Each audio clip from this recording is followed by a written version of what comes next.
Now I would like to give the floor to Mr. Burzine Waghmar. Introduced him. He's a member of SOAS, University of London, Center for the Study of Pakistan, Center for the Study of Iranian Studies, and London Middle East Institute, and also EFSAS research fellow. Mr. Burzine, you have the floor. Thank you. The views expressed herein constitute my sole prerogative. They neither imply nor suggest the orientation, views, current thinking or position of the university, school or regional research study centres with which I hold affiliation.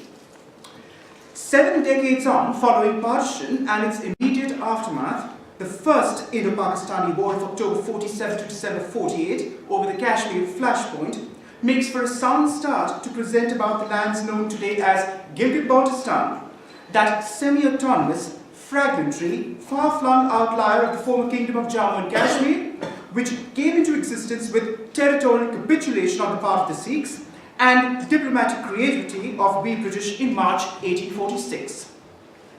What was neither discussed nor considered on that significant date, 1846, is the theme of our conference, at least insofar as I am concerned. None of these tired legal arguments, as the Scottish historian John Kay remarked in summing up the Kashmir dilemma, quote, need have precluded a negotiated settlement had it been possible to isolate the Kashmir problem. But it was not possible.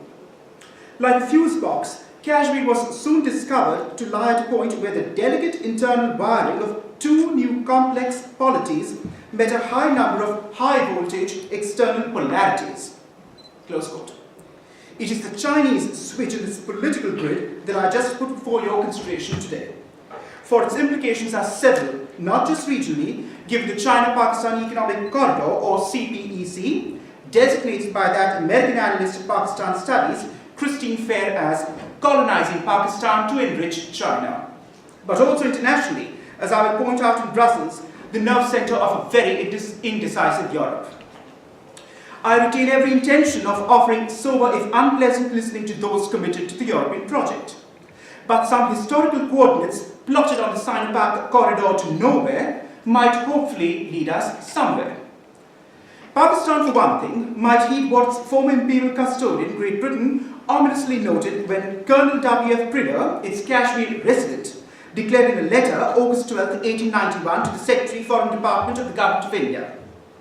I cannot but think it would be wiser to base our action on the necessity of having our own political position in Central Asia clearly defined than on any shadowy claims to feudal allegiance which might be put forward on behalf of Kashmir. It would be well to obtain from China a recognition of our claim that the sphere of British influence in Central Asia should be founded by the Hindu Kush. Close quote. British unambivalence was half-heartedly followed by Jinnah's new successor state, Pakistan. By the time the Gilgit Agency was established in 1889, Tsarist Russia was well within striking distance of the Indian Empire. The Crimean War concluded in October 1856, and the Khanates of Bukhara and Samarkand, 1868, followed by Khiva, 1873, swiftly fell into their sphere of influence. Russians, then or now, dislike wasting time. A note of 29th December 1938 made clear the British position. It will be observed that the political department are of opinion that Hunza, Nagar, Chilas, Ko, Gizar, Ishkuman and Yasin, though under Kashmir's suzerainty, were never recognized as part of Kashmir. Hunza and Nagar being themselves separate Indian states, and Chilas, Ko, Gizar, Ishkuman and Yasin being putatively tribal areas. And it conclusively notes, an agency was established, and after some disturbances, the peoples of this border abandoned their obstinate opposition, and under what must be described as the guarantee of British rule, accepted the suzerainty of Kashmir and settled down as subjects of the empire. Close quote. Whether the indigenous populations of Gilgit Baltistan or the northern areas have settled, much less quietened down the previous 7 decades since Pakistan's inception and annexation of these territories is anybody's guess.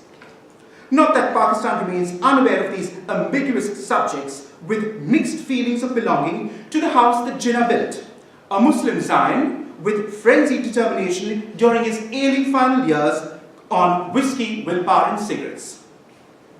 A redacted CIA memo sent from the American Embassy, Karachi, December 1948, declassified in 1999, on the local princely state of Hunza and its ruler, Mir, makes plain in its closing remarks that the Mir of Hunza was rather concerned about the ongoing war, the 47-48 First Indo-Pak War. And according to a well-placed Pakistani official, quote, the Ismailis of Kashmir are only lukewarm towards Pakistan despite their strong regional, religious and racial ties, close quote. And the cable continues, citing that Pakistani official, a Sunni bigot, close. The Kashmiri Ismaili are highly degenerate Muslims and would accede to any government. The Ismaili of the USSR are notoriously pro-communist, close quote. The transcript concludes, quote, in spite of this pro-communist element in the USSR, there is no known Soviet influence in the Chitral Hunza area, close quote. One wonders what the present Aga Khan must make of this, given his grandfather was an ardent supporter of Jinnah's Muslim League and the Pakistan movement. And this lukewarm sentiment was reciprocal. It explains not a little why Pakistan, obsessed with obtaining the Vale of Kashmir, is less committed to the welfare of those territories it annexed and remain an economically impoverished, albeit geostrategically buffer zone, which it has exploited to obtain leverage with India then and China now. But neither lukewarm nor taciturn was Haj Jalaluddin Zain Shah, Interior Minister in the coalition cabinet of the short-lived Soviet-sponsored East Turkestan Republic until it was overcome by communists in September 26, 1949. Another CIA-redacted memo, citing the Syrian morning daily Al-Qabas, extensively covered Zain Shah's interview, an exile living there in Karachi with the Arab News Agency. How Peking has appointed imams indoctrinated with communist ideologies, forced women to uncover themselves, and closed Quranic schools, seminaries. He concluded his interview recounting his harrowing flight from Xinjiang and that most of his Uyghur compatriots went on to settle in Indian Kashmir, which Al Jazeera, in its December 2016 report titled, For Uyghur Exiles, Kashmir in India is Heaven. Discomfiture for a certain sort of Pakistani who may have also overlooked the Times, 25th October 2018, page 29, quote, hidden from the gaze of the world, an authoritarian state is brainwashing a large minority of at least 11 million and making it bend to the government's will. That must be of concern to leaders of other Muslim states. The fate of the Palestinians stirs rage across the Islamic world, yet not a single Muslim head of state has spoken out in support of the Uyghurs, despite the attempts to criminalize them. China is building up problems for the future, but so do our Muslim states that look the other way so as to not jeopardize Chinese investment, close quote. Bernard Lewis, who died earlier this year, aged 101, with customary prescience that was the hallmark of all his writings, pointed out in the New Yorker, November 2001 issue, quote, sooner or later, Al-Qaeda and related groups will clash with the other neighbors of Islam, Russia, China, India, who may prove less squeamish than the Americans in using their powers against Muslims and their sanctities, close quote. India's Kashmiri Muslims may ruefully realize not just Lewis, but also what The Economist, 22nd July 2017 special report on India and Pakistan at 17 noted. Whereas India's men in uniform face intense scrutiny in Kashmir, Pakistan enjoys a far freer hand, decimating whole villages across the NWFP and Baltistan, a province in sporadic revolt since independence. The Sino-Pak border, one of the highest in the world, traverses through the second highest mountain peak, Godwin-Austen K2, and the highest metalled international border crossing highway in the world, the Pak-China Friendship or Karakoram Highway, which straddles the Karakoram Pass, 18,290 feet. The entire frontier line is 523 kilometers, beginning on the watershed nestled at a tri-point shared with Afghanistan and China. This is its northwestern terminus, extending to the southeast to a tri-point with India and China. China neither accepted nor rejected the boundary proposed by Great Britain in 1899 that would follow the Karakoram Range. Thus, no man's land area was left unresolved upon London's departure in 1947, between British Gilgit Agency, nominally independent Kingdom of Jammu and Kashmir, Xinjiang, or Chinese Turkestan's western borderland, and the Kunlun Shan Range. A ceasefire between the newly independent warring dominions, India and Pakistan, on 27 July 47, saw the Karakoram Range and northwest outliers of Kashmir fall with Jammu district into Pakistan's lap. Likewise, Pakistan, which like China has never really absorbed nor rejected the northern areas, which it treats as mere vassal appendages or de facto dependencies by propping up a prime minister in but name and claiming merely to exercise authority for and on behalf of its indigenous inhabitants as regards currency, foreign affairs, defense, and ironically, implementation of UN resolutions on Kashmir, a proviso of which, as regards the plebiscite Pakistan long clamours, demands that it vacates those territories of the erstwhile British Kashmir Kingdom, invaded by jihadist forces of irregular Pashtun tribesmen equipped by the Pakistan Army in October 47 in the first place. Cynical expediency and Pakistani pragmatism following the Sino-Indian War of 1962 only led Islamabad to redouble its efforts to arrive at a resolution with Mao's China on the unresolved border question. Come November 63, exactly a year to the end of the Indo-China War, a treaty led to a deal between the boundary took place. On 2nd March 1963, the Sino-Pak border agreement was ratified, and by March 25, 1965, the Demarcation Commission signed off the final protocol. Islamabad, note, signed it in the first week of March 63, a fortnight before Kashmir talks were scheduled in Calcutta. That India disputed Pakistan's handing over of disputed territory, part of the Jammu and Kashmir composite realm, was inevitable. Zulfikar Ali Bhutto, Pakistan's then foreign minister, inked the Sino-Pakistan frontier boundary agreement, whereby it gifted 2,050 square miles of the Trans-Karakoram Tract, Shaksgam Valley, historically part of the Kingdom of Shigar, which was aligned with Ladakh, to Mao's China. The entire area in question, some 3,822 miles, is now administered by China as part of the Kashgar prefecture of the Xinjiang Autonomous Region. Nehru, by one estimate, put it at the ceiling of some 30,000 square kilometers to China, including those parts of Xinjiang which historically were culturally affiliated to Ladakh and Kashmir.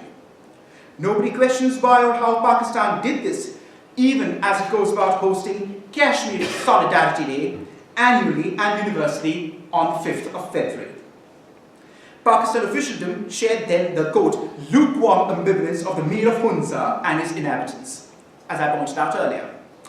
And a Karachi-based publication, Outlook magazine, went on to declare in its March 3rd, 1963 issue, the day after the treaty was signed, that divesting a claim of 12,050 square miles to clinch a deal can hardly be deemed a first-rate achievement by the government of the day.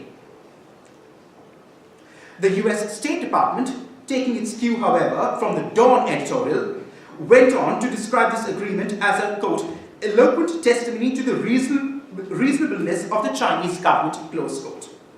Not for the first time did the Americans fall for Pakistani spin.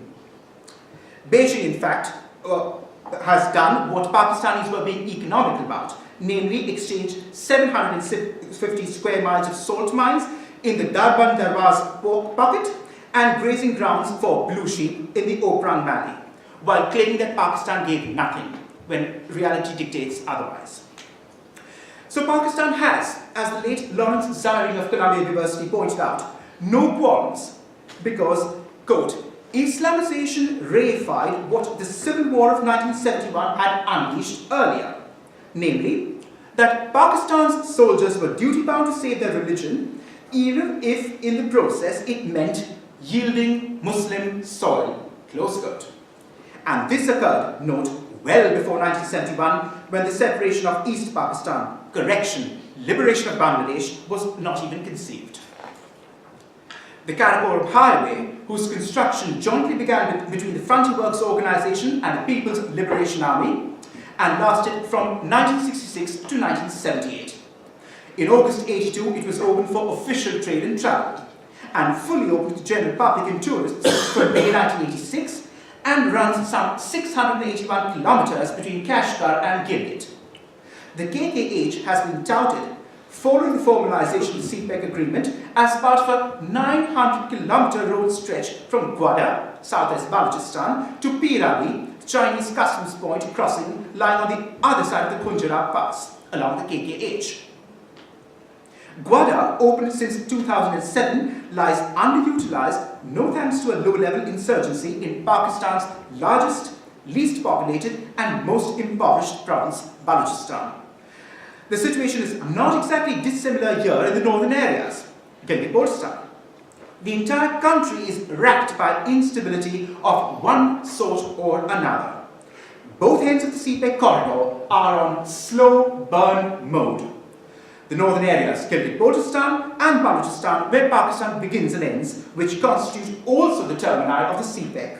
Beijing's sixth corridor, as announced by Premier Xi Jinping, General Secretary of the Chinese Communist Party, in October 2013 as OBOR, One Belt, One Road, a two-pronged initiative consisting of the Silk Road Economic Belt and 21st Century Maritime Silk Road. CPEC is within the ambit of both, and in keeping with Xi's perceptible shift in Chinese foreign policy, from maintaining a low profile, Tao Guang Yang Wei, to striving for achievement, Fen Fa Yu Wei. Or, as Henry Kissinger noted at the Margaret Thatcher Conference on Security, London, 27 June 2017, quote, "This evolution will mark the third transformation of China in the last half-century. Mao's brought unity, Deng's brought reform, and now President Xi Jinping is seeking to fulfill what he calls the Chinese dream, going back to the late Qing reformers, by realizing, quote, the two 100s. When the People's Republic of China enters its second 100 years in 2049, it will, in Xi's definition, be as powerful as, if not more powerful than, any other society in the world, close quote." The chronology runs something like this.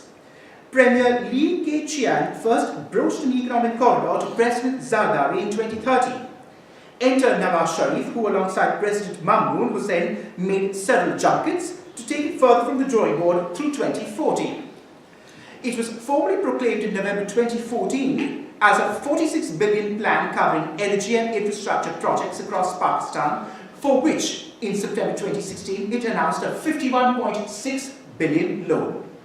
In April 2017, a CPEC investment was topped up by Beijing $62 billion. And the CPEC, a 3,218-kilometer industrial corridor encompassing rail lines, highways, pipelines, digital arteries, and energy infrastructural bases, both development and regeneration, across Pakistan, and 29 special industrial zones flanking the principal corridor. It is expected to be operational by 2020, but as Dr. McCartney said, it will spill over. Estimated costs, according to Deloitte, stand at $75 billion, of which Beijing will loan to Islamabad $45 billion. It is touted as the grandest foreign direct investment in Pakistan since the 70s and may well constitute 17% of Pakistan's 2015 GDP, as has been pointed out. 80% of China's oil imports take a good 2 to 3 months between the Straits of Malacca and Shanghai, some 16,000 kilometers. With the bartering of Balochistan in the very first phase, namely leasing of Gwadar port for 40 years to Beijing, the distance is reduced to 5,000 kilometers, thus resolving its Malacca dilemma. Or, should I say, Taiwan dilemma?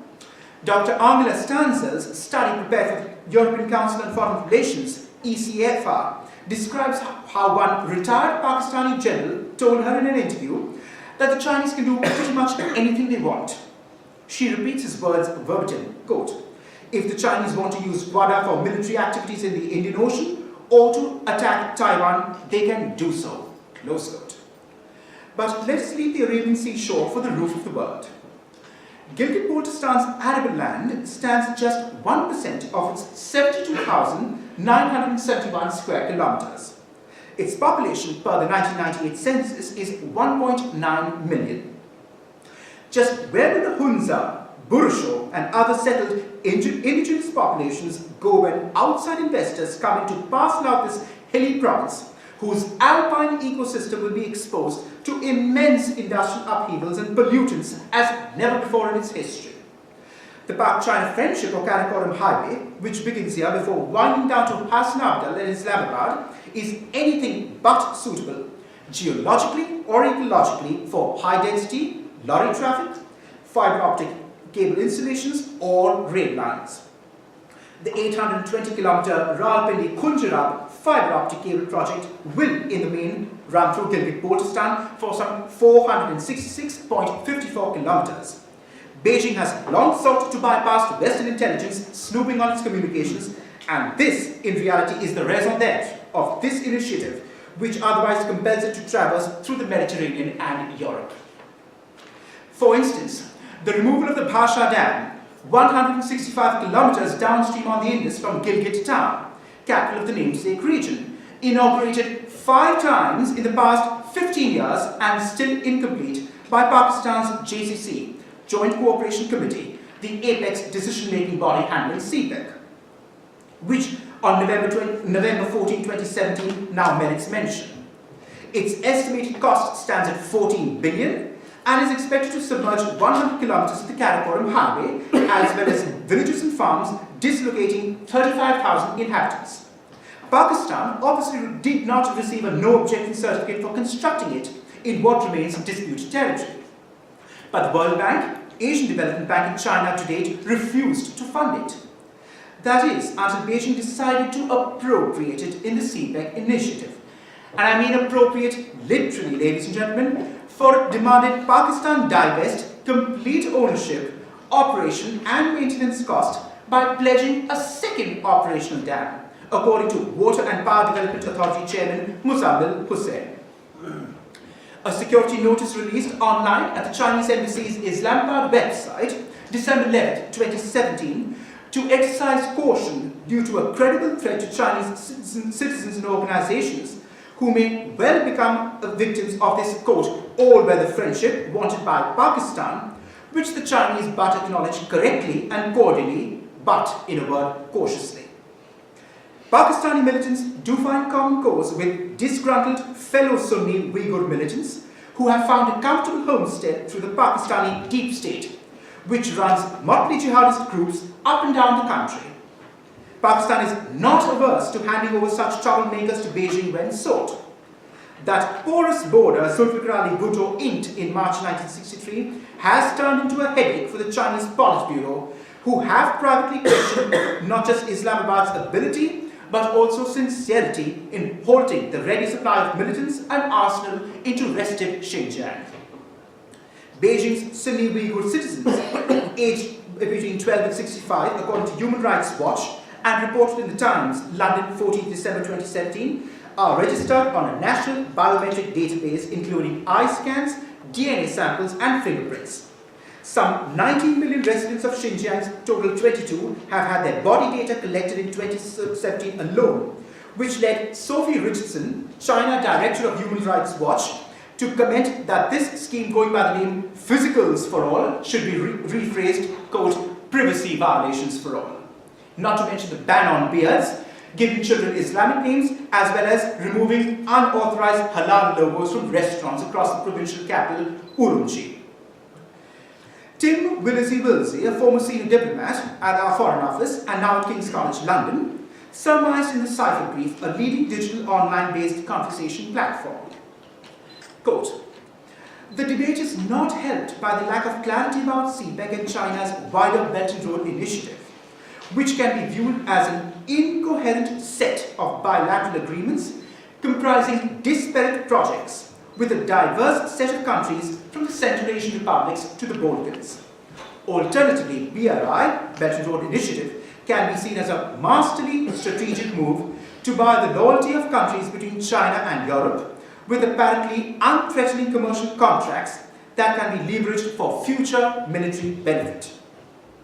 Either way, the financial numbers are breathtakingly large, leading some analysts to wonder whether it can even be supported by the Chinese economy. Close quote.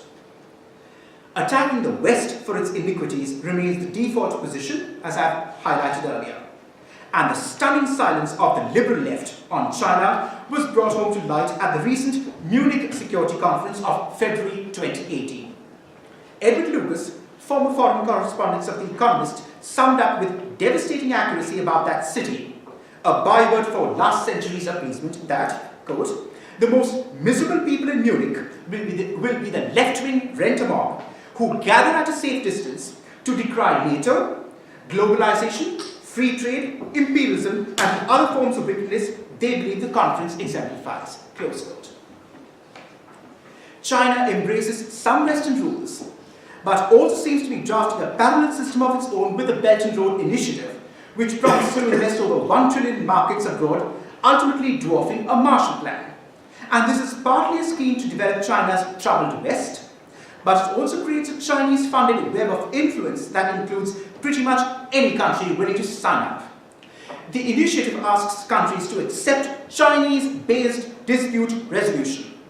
Should today's Western norms frustrate Chinese ambition, this mechanism could become an alternative. China and the West will have to learn to live with their differences, putting up with misbehavior today in the hope that engagement will make China better tomorrow does not make sense. The longer the West grudgingly accommodates China's abuses, the more dangerous it will be to challenge them later. In every sphere, therefore, policy needs to be harder-edged, even as the West cleaves to the values it claims are universal. To counter China's sharp power, Western societies should seek to shed light on links between independent foundations, even student groups, and the Chinese state. To counter China's misuse of economic power, the West should scrutinize investments by state-owned companies and with sensitive technologies by Chinese companies of any kind. It punishes foreign businesses for the actions of their home governments. It is engirdling Eurasia with the contracts and rules that come along with the roads, railways, and fiber optic cables of its Belt and Road Initiative. And this has led to the starkest reversal in modern geopolitics. From cabinets to boardrooms to book-lined libraries, voices which once argued that a growing middle class would drive China towards Western values have fallen silent. China's pernicious influencing must be, as I stated, pointed out to Europhiles here in Brussels. Consider when Greece vetoed an EU position in June 2017 on Chinese human rights at the UN, or that European Union statement on Chinese actions in the South China Sea, which was deliberately diluted due to pressure from Hungary and Greece and other member states. Czech President Miloš Zeman calls Premier Xi, quote, my young friend, and warns Prague as China's gateway to Europe. Awkward then to recall the late Václav Havel's principled support of Chinese dissident intellectuals. But the Czechs often sardonically refer to their country as the forgetting land. Greece, on the other hand, resembles Pakistan, a Greek tragedy, rather than Hellas, the cradle of democracy. Chinese lending is usually murky, resulting in antagonizing those very societies by debt restructuring and graft. Beijing lends, never disburses grants at rates anything but concessional, with the rider that Chinese companies must solely be involved in such businesses. The nature of the lending is usually murky, and as a Pakistani minister who promises Gwadar says that it will benchmark Singapore, but that port is controlled by a Chinese company, China Overseas Port Holding Company, about which almost nothing is known beyond a Hong Kong nameplate and the claim on its website to be, quote, emerging and fast growing. Maldivian parliamentarians have stated off the record, quote, that they have no idea how much we really owe. Malay's parliament is not privy to oversight of any contractual terms and conditions, and its debt is probably over 100% of its GDP. Pakistan, Djibouti, Laos, Mongolia, and 3 others, 8 countries in all, have been declared as states, quote, at particular risk of debt distress, close quote, in the report prepared by the Center for Global Development, Washington, D.C. I think our sentiments chime with those of former CIA China desk officer Christopher Johnson.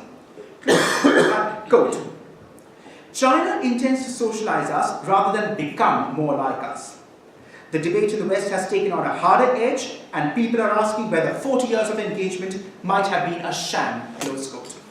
What is just as true was expressed by his other American compatriot Robert Kaplan recently, quote, "It is doubtful, however, that China can save Pakistan." Close quote. Thank you very much.